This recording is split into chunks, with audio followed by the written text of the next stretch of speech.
tous, à ceux et à celles que je n'ai pas encore salués. C'est toujours surprenant de commencer un message en se disant, en fait, tout a été dit durant... C'est toujours surprenant. Mais c'est bien, c'est conduit par l'Esprit, c'est très très bien.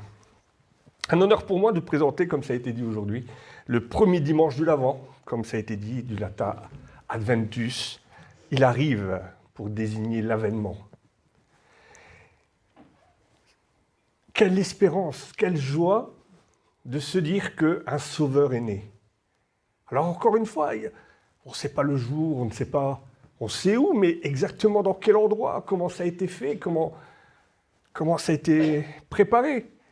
Mais c'est un sujet de grande joie et ça a été lu aujourd'hui, tel que cela fut présenté aux bergers.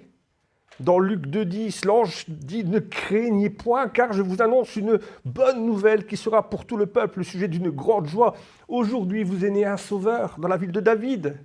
Il est le Christ, il est le Seigneur. » Et en présentant ce message, je ne pouvais m'empêcher de penser à cette cantate qui a été faite il y a plusieurs années et qui représente tellement bien la naissance de notre Sauveur. Voilà pourquoi l'Évangile est un sujet de grande joie. Il y a parfois chez certaines personnes et même chez certains chrétiens ce débat inutile, stérile. Oui, mais il n'y avait pas 3 mages, il y en avait peut-être plus, on ne sait pas. C'était pas tout à fait, il n'y avait pas le bœuf, il n'y avait pas... Et on regarde en fait, on s'attache à des détails, alors que le principal... c'est le cadeau, le véritable cadeau de Noël.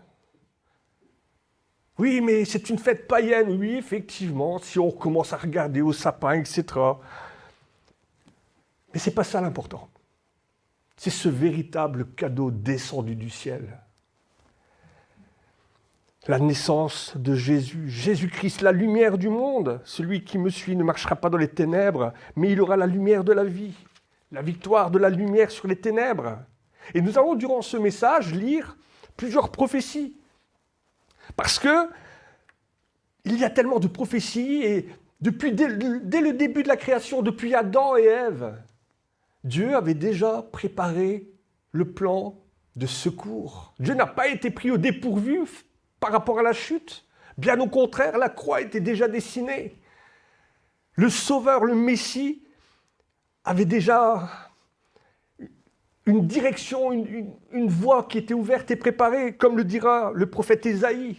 Moins 600 ans avant notre ère, Ésaïe 9,6, un enfant nous est né, un fils nous est donné, la domination reposera sur son épaule, on l'appellera admirable, conseiller, Dieu puissant, Père éternel, prince de la paix. Tellement de prophéties qui nous expliquent, qui préparent la venue du Messie. Alors à Noël, nous décorons nos maisons, avec des bougies, avec un sapin, ça a été dit, avec une crèche peut-être. Moi j'adore, même si certains ne sont pas d'accord avec ça, mais j'adore la crèche chez moi, j'en ai une. Parce que c'était la crèche que mon grand-père avait faite. Et je ne peux pas m'empêcher, en regardant, de me rappeler les souvenirs, et encore maintenant que je suis chrétien, voir cette crèche, voir cet enfant, quel cadeau! Alors pour certains, il y a aussi cette fameuse couronne de l'Avent, faite avec du sapin, faite avec du houx, avec les bougies de l'Avent. Mais ça a été dit encore aujourd'hui que si cette couronne de l'Avent représente la joie, l'espérance de Noël, la joie et l'espérance du salut, c'est surtout pour se rappeler que cet enfant, s'il est né, et si nous avons cette couronne de l'Avent, c'est parce que lui a accepté la couronne d'épines.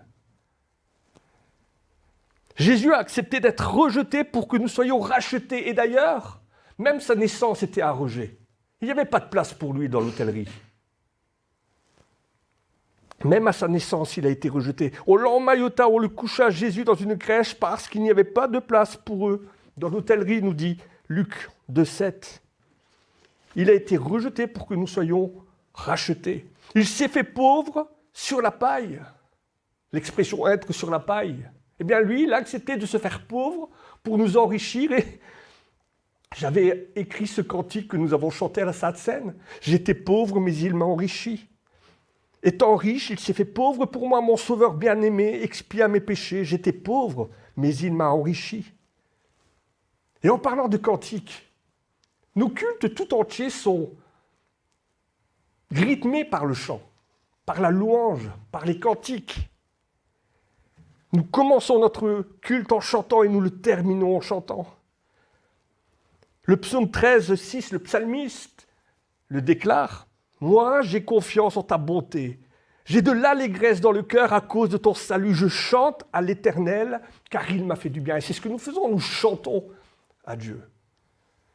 Et même si les différents cantiques de notre Bible, nous ne connaissons pas les mélodies, nous ne savons pas comment c'était chanté, ça permet, ça donne la possibilité à une multitude de chanteurs de les reprendre afin de créer des cantiques nouveaux et de nouveau pouvoir faire monter notre louange, notre adoration.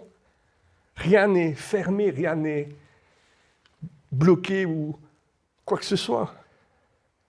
Notre Bible est remplie d'exhortations à chanter à l'Éternel, car il nous a fait du bien.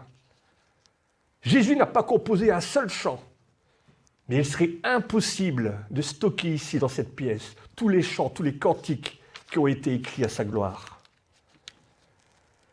Lors de mon dernier message, j'en avais parlé, Jésus est le centre, il est le centre de tout, il est le centre de l'Évangile, de notre Évangile. Et si l'Ancien Testament nous parle de la promesse du Messie, nous parle de cette promesse que le péché ne régnera pas sur la terre, eh bien, les évangiles nous racontent l'accomplissement de cette promesse. Les épîtres nous commentent son enseignement et le livre de l'Apocalypse nous parle de son retour. Et nous allons prendre un cantique aujourd'hui. C'était une longue introduction, mais nous allons prendre un cantique, le cantique fil rouge qui va nous accompagner. Et vous le trouvez dans Luc 1, 67 à 79. C'est le cantique de Zacharie. Zacharie, le père de Jean-Baptiste. Et il nous dit ceci, Luc 1, 67 à 79. « Il fut rempli du Saint-Esprit et il prophétisa en ces mots, « Béni soit le Seigneur, le Dieu d'Israël, de ce qu'il a visité et racheté son peuple. Il nous a suscité un puissant sauveur dans la maison de David, son serviteur, comme il l'avait annoncé par la bouche des saints prophètes des temps anciens. Un sauveur qui nous délivre de nos ennemis et de la main de tous ceux qui nous haïssent. C'est ainsi qu'il a manifesté sa miséricorde envers nos pères et se souvient de sa sainte alliance, selon le serment par lequel il avait juré à Abraham, notre père, de nous permettre, après que nous serions délivrés de la main de nos ennemis, de le servir sans crainte, en marchant devant lui dans la sainteté et dans la justice tous les jours de notre vie.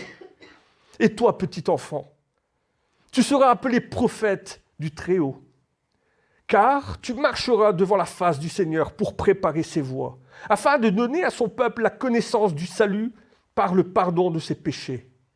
Grâce aux entrailles de la miséricorde de notre Dieu, en vertu de laquelle le soleil levant nous a visités d'en haut, pour éclairer ceux qui sont assis dans les ténèbres et dans l'obscurité de la mort, pour diriger nos pas dans le chemin de la paix. » Alors le contexte, il est question, toi petit enfant de Jean-Baptiste.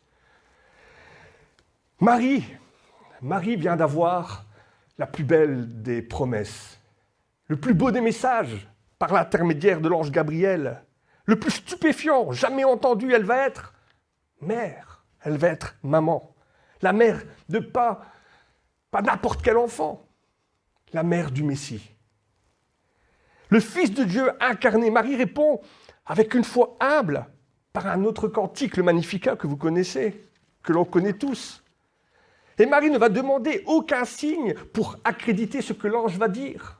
Mais Dieu, lui accorde un signe, tout aussi déstabilisant. Sa parente plus âgée, Élisabeth, la femme de Zacharie, beaucoup plus vieille, stérile, et ayant dépassé l'âge d'avoir un enfant, va elle aussi tomber enceinte. Le livre de Luc commence par et s'ouvre sur l'histoire de deux miracles de procréation. Une femme stérile ayant dépassé l'âge de procréer et une jeune femme vierge et célibataire, pas encore mariée. La jeune femme mettra au monde le Messie, selon les prophéties de l'Ancien Testament. Ésaïe 7,14. La jeune fille deviendra enceinte, elle enfantera un fils et elle lui donnera le nom d'Emmanuel, Dieu avec nous, un autre cantique que nous avons chanté. L'enfant d'Élisabeth, lui, sera le précurseur du Messie, Jean le Baptiste, que vous connaissez. Ésaïe 40, versets 2 à 4, toujours selon les prophéties, car Dieu ne fait rien sans avoir au préalable préparé son peuple. Il dit ce qu'il va faire et il fait ce qu'il a dit. Il est le Dieu des promesses. Parlez au cœur de Jérusalem et criez-lui que sa servitude est finie, que son iniquité est expiée, qu'elle a reçu de la main de l'Éternel au double de tous ses péchés. Une voix qui crie « Préparez au désert les chemins de l'Éternel, aplanissez les lieux arides. Une route pour notre Dieu, que toutes les vallées soient rehaussées, que toutes les montagnes et les collines soient abaissées, que tous les coteaux se changent en plaines et les défilés étroits en vallons. » Et ce sera le ministère de Jean-Baptiste, cette voix qui crie dans le désert. Préparez-vous car le royaume de Dieu est proche. Je baptise d'eau, mais viendra celui qui, je ne suis même pas digne de déceler, de retirer la sandale de sa chaussure. Et lui va vous baptiser de l'Esprit Saint. Zacharie est sacrificateur, lui. Et il est conscient, il connaît ses textes. Et pour lui, c'est un moment ahurissant, mais il a du mal à y croire. Il a du mal à y croire. Comment moi, avec mon grand âge et ma femme stérile, aussi vieille que moi, comment pourrait-elle avoir un enfant? Vous imaginez, si on disait, ta grand-mère, elle va avoir un enfant demain. Et Dieu va reprendre Zacharie. Et Zacharie deviendra sourd et muet. Mais comme les promesses de Dieu se réalisent toujours, Élisabeth va tomber enceinte. Et 8 jours après la naissance de l'enfant, lorsqu'on demandera à Zacharie, comment veux-tu l'appeler? Eh bien, dans Luc 1, Luc 1, 63, Zacharie dit ceci. Il demanda des tablettes pour écrire le nom de Jean. Et tous étaient dans l'étonnement, parce que personne dans sa famille ne s'appelait Jean. Mais Zacharie écrivit le nom de Jean. Et au même instant, sa bouche s'ouvrit, sa langue se délia, nous dit le texte. Et il parlait en bénissant Dieu. Et c'est ce cantique que nous allons méditer aujourd'hui ensemble, le cantique de Zacharie. Le sujet de louange, le Benedictus. C'est comme ça qu'on appelle le cantique de Zacharie, le Benedictus. Alors, vous connaissez le cantique de Marie, le Magnificat, ça a été chanté aussi. Pendant la cantate, mon âme exalte le Seigneur, vous le retrouvez dans Luc 1, 46 à 55. Mon âme exalte le Seigneur et mon esprit se réjouit en Dieu mon Sauveur, parce qu'il a jeté les yeux sur la bassesse de sa servante, car voici, les générations désormais diront, bienheureuse, parce que le Tout-Puissant fait pour moi de grandes choses, gloire à son saint nom. C'est ça le cantique de Marie. Quand vous lisez ce cantique, vous remarquez que Marie insiste sur l'aspect personnel du salut. Mon âme exalte le Seigneur. Mon esprit se réjouit. Les nations me diront bienheureuse. Il y a ce côté très personnel. Il a fait pour moi de grandes choses. À l'inverse, le cantique de Zacharie a un aspect collectif. Zacharie rend hommage au Seigneur de lui avoir envoyé un sauveur pour le salut des pécheurs qui pourront éviter la condamnation, éviter le jugement de Dieu. Et Zacharie rend hommage à Dieu pour cela. Il remercie Dieu en plus d'en être le témoin. Et il remercie le Seigneur que son fils, Jean, deviendra le précurseur du Messie. Quelle gloire! Zacharie n'est pas seulement heureux d'être père, il est dans la joie en sachant que les textes sont en train de s'accomplir. Il voit la main de Dieu agir sur le pays, sur les nations. Et l'auteur de l'Épître aux Hébreux déclare ceci dans Hébreux 10, 23. « Retenons fermement l'espérance que nous proclamons, car celui qui a fait la promesse est fidèle. » Alors, si Dieu vous a mis dans votre cœur une promesse, croyez-le, parce qu'il est fidèle et tout va s'accomplir selon sa parole. Et Zacharie dans la joie de voir ses promesses s'accomplir, de voir les textes de l'Ancien Testament s'accomplir. Dieu n'a jamais manqué aucune de ses promesses. Dans le verset que nous avons lu, il est question d'alliance aussi. Et Zacharie fait référence à 3 alliances. Mais il y a beaucoup plus d'alliances que cela. Zacharie fait référence à l'alliance abrahamique, davinique et la nouvelle alliance. Mais par 6 fois, Dieu a fait alliance avec l'humanité. Il l'a fait une première fois, Dieu a fait alliance avec nous et que plus jamais il n'enverrait le déluge pour détruire la création. Vous retrouvez cela dans Genèse, chapitre 9, versets 8 à 13. Et le signe de son alliance est un arc-en-ciel. Dieu fera aussi alliance avec Abraham, c'est ce que nous avons lu. Il en est question aujourd'hui. Dans Genèse 17, 14, « Voici mon alliance que je fais avec toi, tu deviendras le père d'une multitude de nations. » Dieu a fait alliance aussi avec Moïse. En Exode 19, 5, « Maintenant, si vous écoutez ma voix et si vous gardez mon alliance, vous m'appartiendrez entre tous les peuples, car la terre est à moi. » Dieu a aussi fait alliance avec Aaron, l'alliance sacerdotale. Descendance de sacrificateurs à perpétuité, nombre de 5, une alliance sacerdotale perpétuelle. Dieu a fait alliance avec David. Il en est aussi question aujourd'hui. 2 Samuel 7, 12, 13, « J'élèverai ta postérité après toi, celui qui sera sorti de tes entrailles, et j'affermirai son règne. » Et par Jésus-Christ et sa venue, Dieu a fait une nouvelle alliance, une alliance nouvelle et éternelle. C'est ce que nous avons médité lors de la Sainte Seine, par son sang, une alliance nouvelle, une alliance éternelle. Sur cette base, Zacharie, qui est sacrificateur, connaît ces textes. Il connaît les alliances que Dieu a faites, les promesses que Dieu a faites à Abraham, à David. Et il sait que le Messie naîtra de la maison de David, selon ce qui a été dit. Voici les jours, Jérémie 23, 5, « Voici les jours viennent, dit l'Éternel, où je susciterai à David un germe juste. Il régnera en roi, il prospérera, il pratiquera la justice et l'équité dans le pays. » Voilà pourquoi Zacharie, sous l'inspiration de l'Esprit Saint, va remercier l'Éternel. Dieu a donné à la descendance de David un sauveur, notre Messie. Il a visité son peuple, nous a suscité un puissant sauveur dans la maison de David, son serviteur. Il y a un chant de Noël que j'aime beaucoup, et souvent, j'y vais là pour le dire, souvent nous le chantons lorsqu'on se retrouve, Minuit chrétien. Minuit chrétien, c'est l'heure solennelle où l'homme-dieu descendit jusqu'à nous pour effacer la tâche originelle et de son père apaiser le courroux. Alors il y a les voix d'hommes, les vraies basses qui commencent à monter. Moi, plus compliqué pour moi. Peuple, à genoux, attends ta délivrance. Voici ton Rédempteur. Et Zacharie, j'imagine qu'il doit être dans cet état d'esprit. À genoux, peuple, tu attendais ta délivrance, elle est là, elle est proche. Le royaume de Dieu est là. Zacharie, après avoir mentionné cette alliance faite à David, il mentionne maintenant l'alliance faite à Abraham. Il manifesta sa miséricorde envers nos pères et se souvient de la sainte alliance selon le serment par laquelle il avait juré à Abraham, notre père.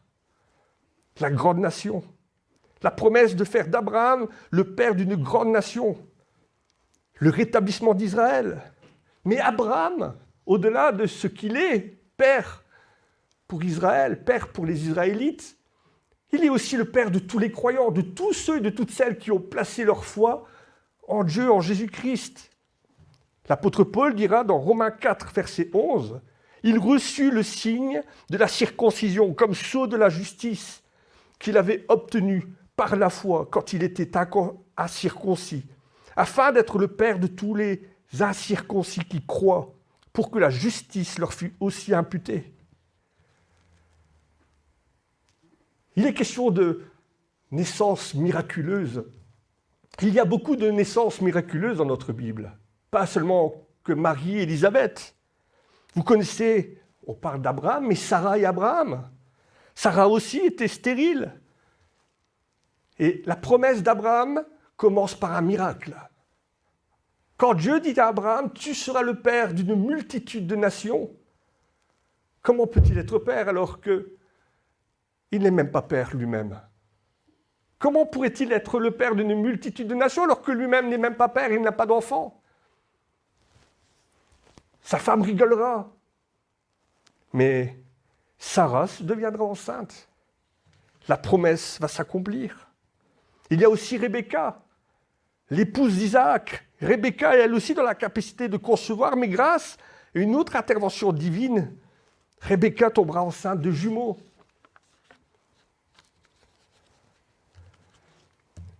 Genèse 25-23, 2 nations sont dans ton ventre, 2 peuples se prépareront à sortir de tes entrailles. Un de ces peuples sera plus fort que l'autre et l'autre, plus grand, sera assujetti au petit. Rebecca mettra au monde Jacob et Ésaü. À qui on connaît cette histoire, Jacob, tu t'appelleras Israël. Et il y a aussi Manoah, la mère de Samson, qui elle aussi était dans l'incapacité d'avoir un enfant. Mais là aussi, elle recevra de l'ange de l'Éternel une annonce et l'arrivée d'un enfant qui sera dévoué à Dieu. Samson, vous connaissez ce héros, dont la force était dans ses cheveux. Heureusement que ma force n'est pas dans mes cheveux. Mais cette histoire est tout aussi extraordinaire quand on sait que Manoah, le père de Samson, demandera au messager « Quel est ton nom pour que je puisse t'adorer ?» Le messager répondra « Pourquoi demandes-tu mon nom? Il est merveilleux. » Et beaucoup, et j'en fais partie, nous sommes beaucoup à penser que ce messager n'était autre que Jésus lui-même. Pourquoi demandes-tu mon nom? Il est merveilleux. Et Élisabeth et Zacharie, comme nous en avons parlé, et Marie. Marie qui mettra au monde conformément aux prophéties. Le Seigneur lui-même donnera un signe. Voici la jeune fille vierge deviendra enceinte. Elle enfantera un fils qui aura le nom d'Emmanuel, Dieu avec nous. Et c'est ce signe, cette nouvelle alliance. La nouvelle alliance dont Zacharie parle à son fils, « Toi petit, tu seras le prophète du Très-Haut. » Quelle joie! Quelle joie d'imaginer que cet enfant, que son enfant, sera le prophète du Très-Haut. Une alliance qui est complètement à part. La nouvelle alliance est complètement à part des autres. Parce qu'aucune des premières alliances n'apportait le salut. La nouvelle alliance apporte le salut. Et c'est par elle que nous sommes sauvés.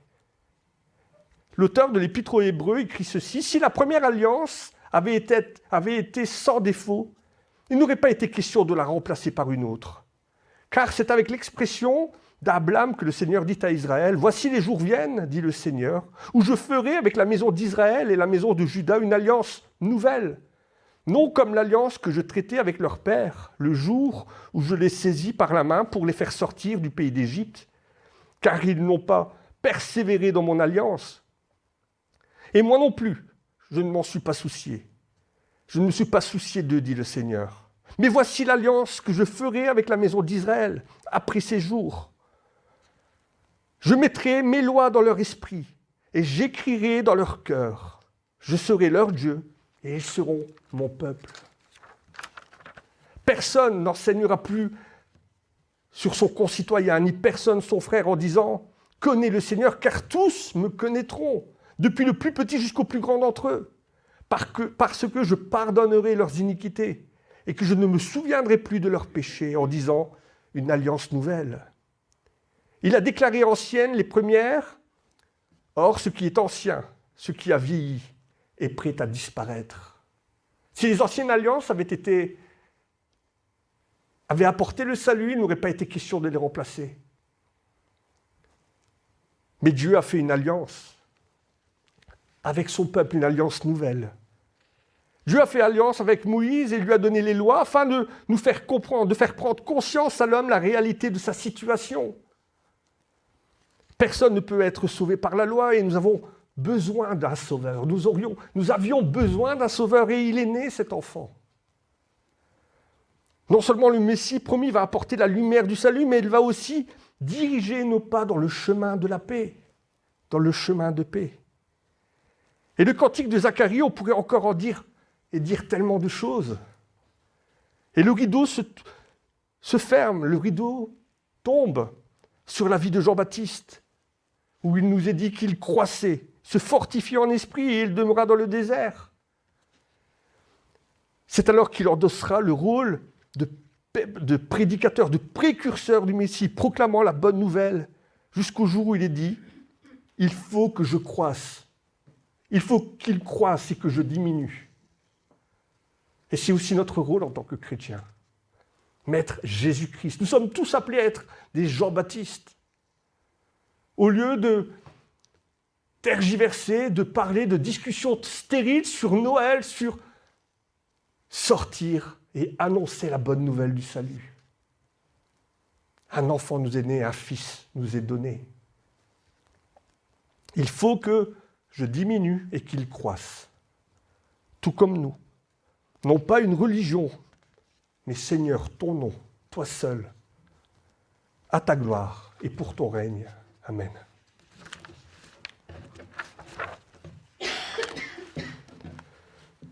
Seigneur, en ce temps de l'Avent, en cette période, Seigneur, merci.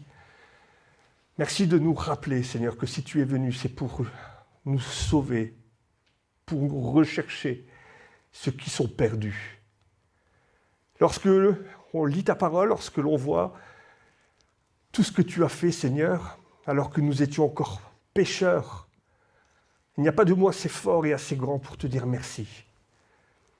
Remplis-nous, nous aussi, à l'image de Zacharie, remplis-nous de ton esprit, afin de nous permettre, Seigneur, de proclamer avec puissance qui tu es. Qui tu es, le Dieu d'amour, le Dieu de paix. Non pas venu pour juger, mais pour sauver.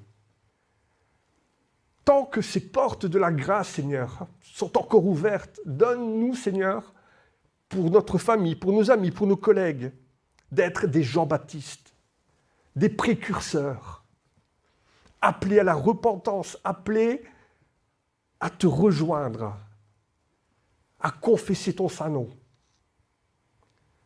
Seigneur, c'est une tâche compliquée, et il y a peu, le champ est grand, le travail est grand, il y a peu d'ouvriers. Alors Seigneur, donne-nous de pouvoir proclamer ce message que tu nous as donné, ce sujet de grande joie. À toi la puissance et la gloire. Amen.